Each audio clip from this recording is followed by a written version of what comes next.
Sam. I always look forward to this fascinating look at what patents filing can tell us about where we're going in tech terms. So over to David. Cheers.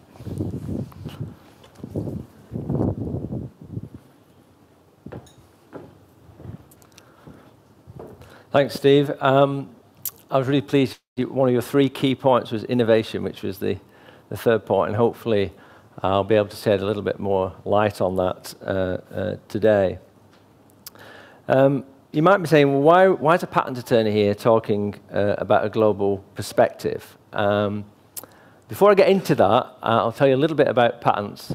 Don't worry, I'm not going to bore you senseless, and I'm not going to give you a sales pitch, but it's just important just to recap what a patent actually does. It protects innovators and companies that employ innovators. It protects the technology. The patent itself describes that technology, and a patent lawyer is the person that actually drafts that specification. Before I get into the actual nitty-gritty of the talk, I just want to take myself way back to 1996, 1997, 98. I was a busy young patent attorney working for my clients. My father wasn't university educated, and he used to say to me, David, what's everyone inventing these days? Because he thought that was a really reasonable question to ask a patent attorney. Surely they know the answer. What is everybody inventing these days? And I didn't know the answer. I knew it was a good question. All I knew was what my clients were inventing and the small area of technology that I was actually involved with. So I thought, a few years ago, a few of us got together in the office. Technology had moved on. We had a bit more bandwidth. We could search. We could look at patent filings across the world. And thus was born our Inside Green Innovation Report. We had our 3rd edition published last November. And what it looks at is patent filings across a whole area of green technologies.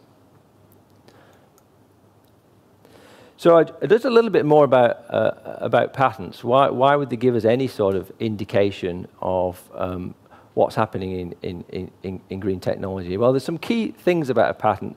I've covered one of them already. It defines specific technologies. So it's a source of technology, so we can look at particular green areas. There's another thing about a patent, which some of you will be aware of. They're really expensive. Now, I usually apologize at networking events because they're so expensive, and my head goes down a bit, and I'm really sorry about that. But today, I'm not going to apologize for that, because in terms of this report, what that tells us is that companies and innovators are investing significant amounts of money in particular technologies that they file patents for. There's something else about that as well, because some of you might be involved in these sort of tech areas. If you file a patent, it's usually not a 1-2 year turnover. It's pretty pointless filing a patent for something that's going to be changed again in 2 years. You want to really be filing patents where you can invest longer term. Patents take 5 years to go to grant. So it's a longer term investment in a new technology area. So we believe it can tell us an awful lot about some of the areas of green technology. So I'll just give you a whistle-stop tour of some of the green technology areas we've been looking at this year. You may have seen a diagram like this before. This is green hydrogen. What's going on here? We have some electrolysis going on in this cell. What makes it green is that the source of the power for the electrolysis comes from wind and solar. It comes from renewables. So no CO2 is generated in the electrolysis process. The electrolysis process splits up water into hydrogen and oxygen. Now, I was looking who first did this. Unfortunately, it was first done in Yorkshire. I'm sorry about that, but it was done in the north of England, which is a great story. They developed the voltaic cell to split water into hydrogen and oxygen, and we're using the same technology 150 years later to generate hydrogen from water. There's an awful lot of extra technology that goes into that electrolysis now around the electrodes, around the electrolytes, to make it more and more efficient. The hydrogen is stored for later use. That actual storage may sound really boring, but storing hydrogen and releasing it from storage tanks is a really advanced technological area. Somebody talked before about heat conductors. putting heat into hydrogen, you'll all remember the Zeppelin. Putting heat into hydrogen is a dangerous process. You have to manage it very carefully. And there's all sorts of technology going into that. So what happens with the hydrogen then, it goes potentially into a fuel cell, and the reverse process takes place. Oxygen and hydrogen are combined to produce water, the byproduct being energy, which we can put into batteries for storage, or we can use directly. A different kind of battery is what we see in the new electric cars. You've been using them in your phones for some time. You've been using them in your laptops for ages. Lithium-ion battery technology or alternative metals to lithium are being used throughout a range of industries now and important to electric vehicles. So we've looked at battery technology as well in our report. There has been a lot of talk about alternative metals for lithium. We have looked at that in our report. It's struggling a little bit. I think, why would we be looking at alternatives to lithium? Well, there's not a lot of it. It's not ubiquitous across the world. A lot of it's in China and in Argentina. So there's a little bit of a supply chain issue there. I apologize if you are working on alternative metals, but all I'm seeing is there's not a lot of filings in that area in terms of company investment. Now, it might be there's going to be some breakthroughs, and that would be great to see. There's also some alternative battery technologies for storage. So when you have solar or you have wind, you want to be able to store it for longer. That's part of the problem. The wind doesn't always blow. The sun doesn't always shine. So how do you store the energy? And there's different types of battery technology now going into some of the storage facilities. Fusion. This is actually a schematic mock-up. As you possibly know, fusion of this kind hasn't actually been effectively done yet. It's really, really close. MIT and, well, let me just roll back a little bit. You might remember December, I think it was December 22, it was in the news that laser technology had generated more power from nuclear fusion than was put into the process. That was the first time in human history that we have made nuclear fusion on Earth. A fantastic story. That's with laser technology. There's a competitive technology called electromagnets. That's generally seen as the future because of the way you can control the hydrogen atom in basically a magnetic room. So it's not a room like this. It's controlled within a magnet, and it works on a plasma. MIT and a number of major commercial enterprises are currently building a prototype, a semi-prototype, just outside Boston in the US. That's happening as we speak. Where are we with that curve? We're almost at the viability point. Some of the key scientists on that project are saying it's viable. We know it's viable. We just need to make it happen. There'll be a period of commercialization of that technology. How long will that take? We've been very patient with fusion. It could take 5 years. It could take 20 years. I mention it because I think it's part of the future. Now, we talk about talking the talk and walking the walk. Right. Insect proteins. I mentioned, I ran some of these slides by my daughter, and the most alarming thing about the slides that she remembers was insect proteins going into baby food. She really didn't like that idea. We don't really eat insects in Manchester, not unless we can help it. I cycle a lot and I eat a few insects, and it's usually not a pleasant experience, and you do everything you can to get it out of your mouth.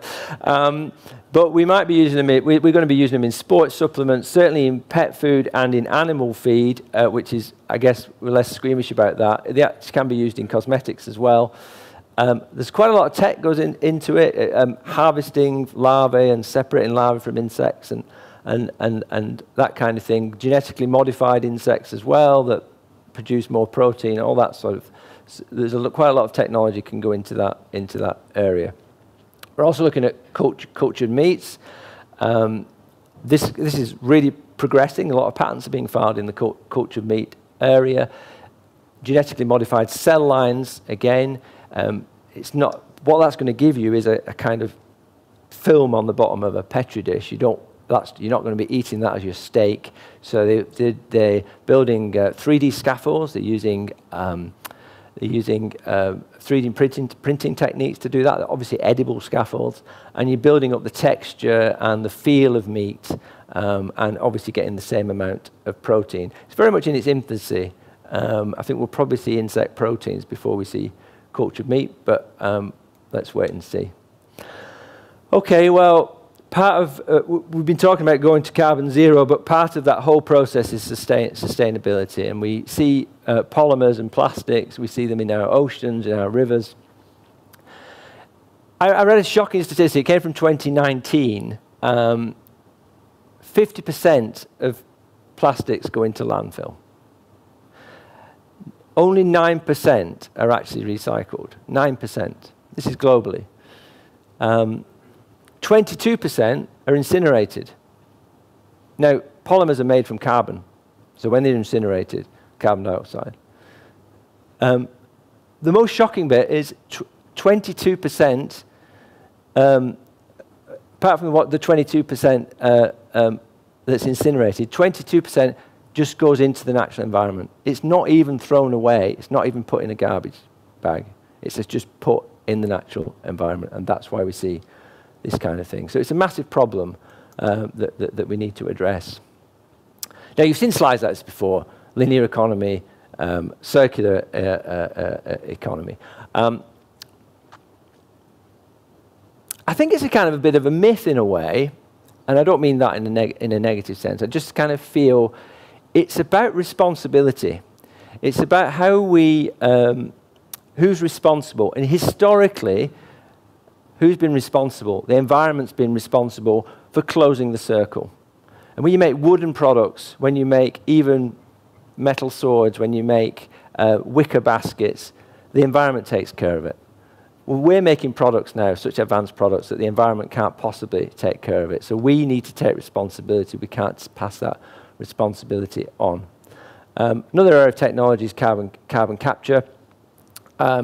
Controversial. If I have time, I'll get back to it at the end. That's just a list of some of the things we've looked at in the third edition. So some of the issues that we face. There's a whole series of trends. If you get our report, we cover a lot of different trends. I just want to highlight regulations and policy briefly, and then the historic highs. Government policy can have a massive impact on innovation by subsidies, providing support, regulatory, making a regulatory environment better. It can also provide taxation and banning of certain technologies. Just a brief example of that, cultivated meat is the regulatory environment in the US is very positive. You see the blue line there for cultivated meat, and that means the US is outstripping other countries, although there's been a general trend in the cultivated meat just in the last few years, if you see that. Insect proteins in reverse. Here, Europe's ahead. Again, Europe's got a very benign regulatory environment for insect proteins and is promoting it, and that's affecting the overall filings, which aren't as positive as cultured meat, and maybe we don't need to work out why. What we saw in our report is historic highs continuing. So just in the last few years, hydrogen production, 2016 onwards, exponential growth in the patent filings. There's been a massive investment and innovation in this area. Lithium batteries have been picking up for the last 2 years. Wind turbines have been generally picking up, floating wind turbines, sorry, over the last 15 years. But again, another spike recently. I think we're seeing small modular reactors, such as the one I showed you earlier. They're up and down, but I'll show you a little slide later which sheds some light on that. We're seeing the same trend across the different kinds of protein, cultivated meat and insect protein I've already mentioned. Plant-based meat, certainly improving. Plant-based meat was actually ahead of the others, but it's taken a bit of a hit in the marketplace. Part of that's because there's been a bit of negativity about highly processed foods. I think they'll get beyond that problem and they'll have to introduce ingredients into their foodstuff which are less controversial. The sort of market for plant-based meat is such that the people that take that product are very sensitive and are quick to learn about things like highly processed oils and the damages that they cause. So again, in these areas of materials, bioplastics, chemical recycling, and carbon capture, big increases in the last few years. We're just seeing an awful lot of innovation globally. There's a close-up there of the chemical recycling and the bioplastics.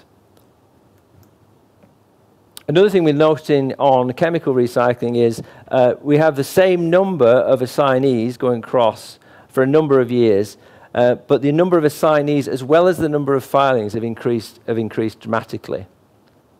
What that means is that more and more companies are in that space. That's not driven by one company. The patent filings are driven by multiple companies. Again, so it's showing a general trend. Nuclear fusion, I wanted to sort that one out. A big peak in patent filings in '84, but if you look at those priority filings versus total applications, not many applications filed outside the home country. So not a big investment, just a kind of tentative patent filing. More recently, we're seeing a lot more patent filings outside the home country, which means there's a bigger investment from the companies. They're more confident. Carbon capture is controversial. We need it. Why do we need it? Isn't it just greenwashing? It might be. A small element might be. Why do we need it? We need it in the chemical industry, the plastics industry, the cement industry. We have no replacement technologies there. We need to capture the carbon from those industries. Why else do we need it? When we've finished and we're carbon zero, we're still going to have high CO2 in the atmosphere. We need to start taking it down, and we need carbon capture to take that down. Direct air carbon capture has been going up since 2017 exponentially. It's really hopeful for the future that we can lower the CO2 levels as well as stop putting them into the atmosphere. I'll skip this slide because I'm running low on time. What do these trends mean? Well, wind turbines, let's look at chemical recycling. 500 filings. Dementia is one of the worst diseases that we're addressing at the moment. It's one of the top 3 diseases. 800 filings last year. We're doing almost as many filings in chemical recycling of polymers as we are in dementia. There's big efforts being made in these areas. Bioplastics is similar. Wind turbines, we're doing more work on wind turbine technology than we are on dementia, just to give you a sort of overall view. I think the innovators are really walking the walk as well as talking the talk. I wanted to give you a message of hope today that in terms of what's happening in innovation and technology, the whole landscape of the world is being changed as we speak. It doesn't mean that every day we need to make particular efforts in terms of carbon zero, in terms of what impact we're having on the planet, but there's hope for the future, and the technologists are working very hard. Thank you.